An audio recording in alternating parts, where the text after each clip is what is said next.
Hello नमस्कार दोस्तों, Bihar news में आपका स्वागत है और आप देख रहे हैं डेली न्यूज बिहार। आज की टॉप खबरें इतनी कड़क हैं कि सुने बिना आप रह नहीं पाएंगे। आरजेडी के बड़े नेता भाई वीरेंद्र ने नए नेताओं को खुलेआम कौन सी खास सलाह दे डाली और पूर्णिया की हाई सिक्योरिटी जेल से कैसे एक बांग्लादेशी कैदी पुलिस को बाय बाय कहकर रफू चक्कर हो गया। यही नहीं, अगर अगले 2 दिनों में ट्रेन पकड़नी है तो रुकिए, क्योंकि आपकी वीआईपी ट्रेनें रास्ता बदल चुकी हैं और अब बसों में भी एयरपोर्ट वाला मजा मिलने वाला है, क्योंकि बिहार में 6 मंजिला हाईटेक बस स्टैंड बन रहे हैं। खबरें और भी हैं, सब बताएंगे एकदम डिटेल में। बस अगले कुछ मिनट हमारे साथ चिपक जाइए, क्योंकि आज का बुलेटिन बड़ा मजेदार होने वाला है। बुलेटिन की शुरुआत करते हैं बिहार की सबसे बड़ी सियासी हलचल से। पटना के वीरचंद पटेल पथ पर स्थित राष्ट्रीय जनता दल यानी आरजेडी कार्यालय में कल जबरदस्त जोश और हुजूम देखने को मिला। मौका था आरजेडी के 30वें स्थापना दिवस का। 29 साल का लंबा सियासी सफर पूरा कर जब पार्टी ने 30वें साल में कदम रखा तो मंच पर आरजेडी सुप्रीमो लालू प्रसाद यादव और नेता प्रतिपक्ष तेजस्वी यादव एक साथ हुंकार भरते नजर आए। लालू यादव ने अपने चिर परिचित अंदाज में कार्यकर्ताओं में नया जोश फूंकते हुए आगामी चुनावों का बिगुल फूंक दिया। लालू प्रसाद यादव ने सीधे तौर पर विरोधियों को चुनौती देते हुए कहा, हम लड़े हैं और आगे भी लड़ते रहेंगे। सामाजिक न्याय की इस लड़ाई को कोई कमजोर नहीं कर सकता। उन्होंने साफ संदेश दिया कि कार्यकर्ता अपनी मतभेद भुलाकर बूथ स्तर पर पार्टी को मजबूत करें। यह समारोह सिर्फ स्थापना दिवस नहीं, बल्कि विरोधियों के खिलाफ एक बड़ा राजनीतिक शक्ति प्रदर्शन बन गया। सियासत के गलियारे से एक और बेहद दिलचस्प और मजेदार खबर सामने आई है। बिहार विधानमंडल के 10 निर्वाचित विधान परिषद सदस्यों ने कल बुधवार 1 जुलाई को पद और गोपनीयता की शपथ ली। कल से इनका कार्यकाल भी शुरू हो गया, लेकिन शपथ ग्रहण के तुरंत बाद आरजेडी के कद्दावर और अपने बयानों के लिए मशहूर विधायक भाई वीरेंद्र ने इन नए नवेले माननीय सदस्यों को एक ऐसी नसीहत दे डाली कि हर तरफ इसकी चर्चा हो रही है। भाई वीरेंद्र ने नए एमएलसीज को उनके मिलने वाले विकास फंड को लेकर सचेत किया। उन्होंने दो टूक अंदाज में कहा कि विधायकों ने वोट देकर आपको जिताया है, इसलिए अपना फंडवा किसी को बेचिएगा नहीं। उन्होंने साफ कहा कि अब कार्यकाल शुरू हो चुका है, तो इस पैसे का इस्तेमाल पूरी ईमानदारी से बिहार के विकास के लिए होना चाहिए, न कि किसी और के फायदे के लिए। इस बयान के बाद सियासी गलियारों में सुगबुगाहट तेज हो गई है कि आखिर भाई वीरेंद्र का इशारा किस तरफ था।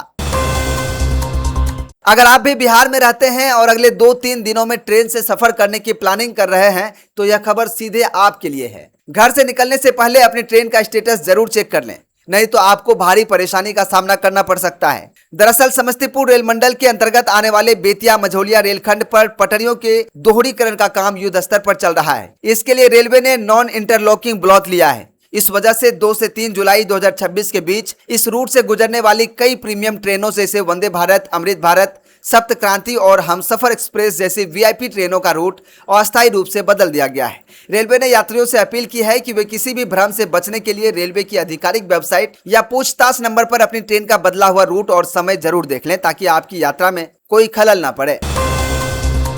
अब बात करते हैं बिहार सरकार के उस बड़े पिटारे की, जिससे आज आम जनता और युवाओं के लिए कई सौगातें निकली हैं। बुधवार को हुई बिहार कैबिनेट की अहम बैठक में कुल 29 महत्वपूर्ण प्रस्तावों पर मुहर लगा दी गई है। इस बैठक में सबसे बड़ा और राहत देने वाला फैसला बिहार राज्य विश्वविद्यालय सेवा आयोग कार्य संचालन नियमावली 2026 में संशोधन को मंजूरी देना रहा। इसमें अब राज्य के विश्वविद्यालयों और अंगीभूत कॉलेजों में खाली पड़े शिक्षकों के पदों पर भर्ती प्रक्रिया सुपर फास्ट स्पीड से पूरी हो सकेगी। यही नहीं, आस्था और रोजगार को जोड़ते हुए सरकार ने पटना से सोमनाथ के लिए विशेष ट्रेनें चलाने और बीबीजी रामजी योजना के तहत 125 दिनों की रोजगार गारंटी को भी मंजूरी दी है। इसके अलावा पटना नगर निगम को विकास कार्यों के लिए 200 करोड़ रुपए तक के बॉन्ड जारी करने की हरी झंडी मिल गई है। साथ ही राज्य में 5 नए केंद्रीय विद्यालयों के लिए जमीन का आवंटन का रास्ता भी साफ हो चुका है। बिहार की कानून व्यवस्था और जेल प्रशासन को ठेंगा दिखाते हुए एक सनसनीखेज मामला सामने आया है, जिसने सुरक्षा दावों की पोल खोल कर रख दी है। पूर्णिया जिले के सेंट्रल जेल परिसर के बाहरी हिस्से में बने विशेष सुरक्षित क्षेत्र यानी हाई सिक्योरिटी जोन से एक शातिर बांग्लादेशी नागरिक पुलिस और जेल प्रशासन की आंखों में धूल झोंक कर रफू चक्कर हो गया। इस दुस्साहसिक घटना के बाद जेल महकमे में हड़कंप मच गया है और अधिकारियों के हाथ पांव फूल गए हैं। फरार बांग्लादेशी नागरिक की पहचान मन्ना के रूप में हुई है, जो बांग्लादेश के नारायणपुर जिले का रहने वाला है। मामले की गंभीरता को देखते हुए सेंट्रल जेल के अधीक्षक मनोज कुमार ने तुरंत केहाट पुलिस स्टेशन में लिखित शिकायत दर्ज कराई है और आरोपी को जल्द से जल्द दबोचने के लिए पुलिस की कई टीमें छापेमारी कर रही हैं। लेकिन बड़ा सवाल यह है कि इतनी कड़ी चौकसी के बावजूद वो फरार कैसे हुआ। बिहार में अपनी जमीन का मालिकाना हक दुरुस्त कराने का सपना देख रहे किसानों की मुश्किलें खत्म होने का नाम नहीं ले रही हैं। बिहार विशेष भूमि सर्वे का काम इस कदर उलझा हुआ है कि फिलहाल इसका कोई परमानेंट इलाज नजर नहीं आ रहा है। आपको याद दिला दें कि जब मुख्यमंत्री नीतीश कुमार ने 20 अगस्त 2024 को इस महासर्वेक्षण की घोषणा की थी, तब लक्ष्य रखा गया था कि जुलाई 2025 तक इसे पूरा कर लिया जाएगा। लेकिन जमीन के पुराने कागजात, खतियान और वंशावली के चक्कर में किसान ब्लॉक दफ्तरों के चक्कर काट काट कर थक गए और काम पूरा नहीं हुआ। इसके बाद समय सीमा बढ़ाकर जुलाई 2026 की गई। हैरान करने वाली बात यह है कि पिछले 2 सालों में इस विभाग में 3 मंत्री बदल चुके हैं, लेकिन व्यवस्था नहीं सुधरी। अब राजस्व विभाग का कहना है कि यह जटिल काम दिसंबर 2027 तक खींच सकता है, यानी किसानों को अभी और लंबा इंतजार करना होगा। इंसाफ की उम्मीद और सरकारी फैसलों के अंतर विरोध को बयां करती एक बड़ी खबर भोजपुर से आ रही है, जहां बीते 17 जून को शाहपुर थाना क्षेत्र के बेलौटी गांव में हुए चर्चित भरत तिवारी इनकाउंटर मामले में सरकार के ही आदेश पर पुलिस टीम के खिलाफ हत्या की एफआईआर दर्ज की गई थी। इसी प्राथमिकी में जगदीशपुर के तत्कालीन डीएसपी राजेश कुमार शर्मा को भी नामजद आरोपी बनाया गया है। लेकिन चौंकाने वाली बात यह है कि गृह विभाग द्वारा आज किए गए 53 डीएसपी के बड़े तबादले में आरोपी डीएसपी राजेश कुमार शर्मा को एक बेहद महत्वपूर्ण जिम्मेदारी सौंप दी गई है। उन्हें पुलिस उपाधीक्षक मद्य निषेध और राज्य स्वापक ब्यूरो पटना के पद पर तैनात कर दिया गया है। इस फैसले के बाद मृतक भरत तिवारी के परिजनों ने तीखे सवाल खड़े किए हैं और पूछा है कि जो अधिकारी खुद एनकाउंटर केस में आरोपी है, उसे इतनी मलाईदार पोस्टिंग कैसे मिल सकती है।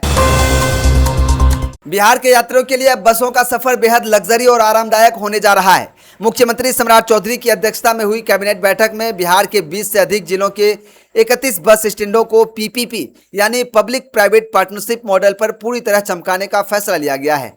परिवहन सचिव राजकुमार के मुताबिक ये बस स्टैंड साधारण नहीं बल्कि 4 से 6 मंजिला आधुनिक कॉम्प्लेक्स की तरह होंगे।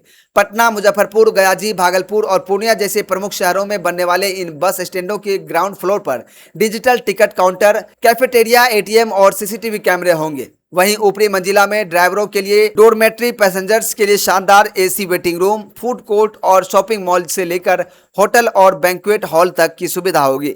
साथ ही पटना को ट्रैफिक जाम से मुक्ति दिलाने के लिए पटना नगर निगम 200 करोड़ का बॉन्ड भी जारी करने जा रहा है।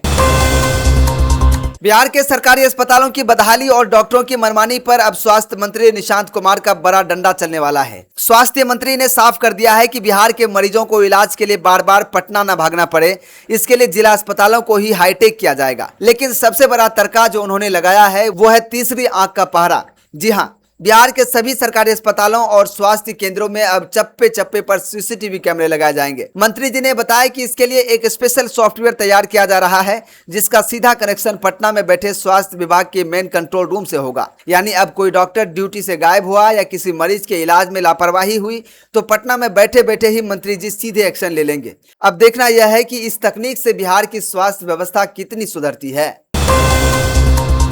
और अब बुलेटिन के आखिर में बात आपके काम की और मौसम के मिजाज की। अगर आप आज और कल यानी 2 और 3 जुलाई को किसी जरूरी काम से घर से बाहर निकलने वाले हैं तो छाता और रेनकोट साथ रखना बिल्कुल मत भूलिएगा। मौसम विभाग केंद्र आईएमडी पटना ने कल के लिए एक बेहद गंभीर चेतावनी जारी की है। बिहार में दक्षिण पश्चिम मानसून पूरी तरह से एक्टिव हो चुका है, जिसके कारण राज्य के अधिकांश हिस्सों में झमाझम बारिश का दौर शुरू हो गया है। मौसम विभाग ने कल के लिए राज्य के कई इलाकों में भारी से बहुत भारी बारिश, तेज हवाओं और सबसे खतरनाक वज्रपात यानी आकाश से बिजली गिरने का येलो और ऑरेंज अलर्ट जारी किया है। मौसम वैज्ञानिकों ने आम जनता और विशेषकर किसानों को सलाह दी है कि वे खराब मौसम के दौरान खुले खेतों, ऊंचे पेड़ों या बिजली के खंभों के नीचे शरण न लें और खेतों में जाने से पहले मौसम का मिजाज जरूर भांप लें। तो दोस्तों, ये थी बिहार की आज की वो खबरें जो आपको जाननी बेहद जरूरी थी। अब फटाफट कमेंट करके बताइए कि आपके शहर में मौसम का क्या हाल है, बारिश हो रही है या सिर्फ गर्मी है। वीडियो अच्छी लगी हो तो इसे लाइक ठोकिए, दोस्तों के साथ शेयर कीजिए और हाँ, आपने इस चैनल को सब्सक्राइब करना मत भूलना ताकि कल की कड़क खबरें आपसे मिस ना हो। कल फिर मिलेंगे इसी जगह इसी तरह की खबरों के साथ। तब तक के लिए सावधान रहिए, सुरक्षित रहिए और देखते रहिए daily news Bihar. Take care, bye bye.